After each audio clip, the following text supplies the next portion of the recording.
ഓം ശ്രീനാരായണ പരമഗുരവേ നമഃ. ഓം ശ്രീ ശാരദാംബികായേ നമഃ. ചതയം മുതൽ ചതയം വരെ എന്ന പരിപാടിയിൽ ഇന്നത്തെ എൻ്റെ അവതരണ വിഷയം അവരാണ് ഉറക്കമൊഴിക്കേണ്ടവർ. എല്ലാവരുടെയും അനുഗ്രഹത്തോടെ ഞാൻ എൻ്റെ യജ്ഞത്തിലേക്ക് കടക്കുകയാണ്.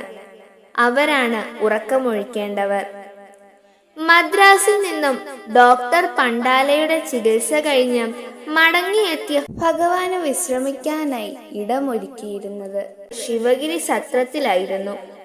ആ ദിവസങ്ങളിൽ ഭഗവാനെ ശുശ്രൂഷിക്കുന്നതിനായി വൈദ്യന്മാരും ശിഷ്യന്മാരും അന്തേവാസികളും ഭക്തന്മാരുമൊക്കെ സത്രത്തിൽ തന്നെ കഴിഞ്ഞും വന്നിരുന്നു. പകൽ ശുശ്രൂഷയിൽ ഏർപ്പെടുന്നവർ രാത്രിയിലും, രാത്രിയിൽ നിൽക്കുന്നവർ പകലും പോയി വിശ്രമിക്കുകയായിരുന്നു പതിവ്.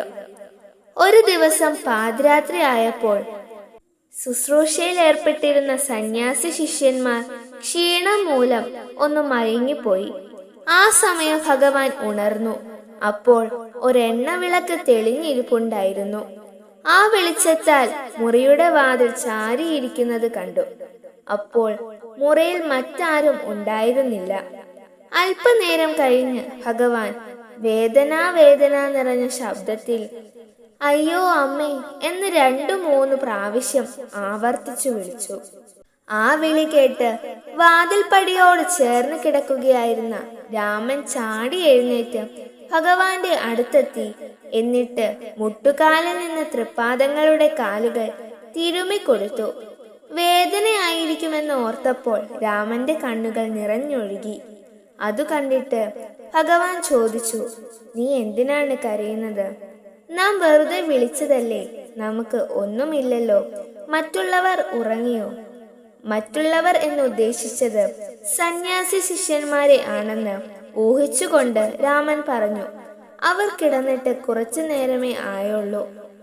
ഭഗവാൻ, സന്യാസിമാരാണ് ധർമ്മസ്വത്തുക്കളുടെ നേട്ടക്കാർ. അവരാണ് ഉറക്കമൊഴിക്കേണ്ടവർ.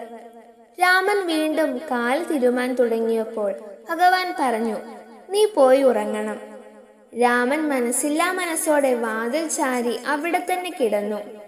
ശുശ്രൂഷിക്കുവാൻ നിൽക്കുകയായിരുന്ന സന്യാസി ശിഷ്യന്മാരുടെ കൃത്യനിഷ്ഠ പരിശോധിക്കുന്നതിനായിട്ടാണ് ഭഗവാൻ അപ്രകാരം വിളിച്ചതെന്ന് അപ്പോൾ രാമന് മനസ്സിലായി. ഇത്രയും പറഞ്ഞുകൊണ്ട് എൻ്റെ ഈ എളിയ വാക്കുകൾ ഭഗവാൻ ശ്രീനാരായണ ഗുരുവിൻ്റെയും അമ്മ ശ്രീ ശാരദാംബികയുടെയും തൃപ്പാദങ്ങളിൽ സമർപ്പിക്കുന്നു. ഓം ശ്രീനാരായണ പരമഗുരവേ നമഃ. ഓം ശ്രീ ശാരദാംബികായേ നമഃ.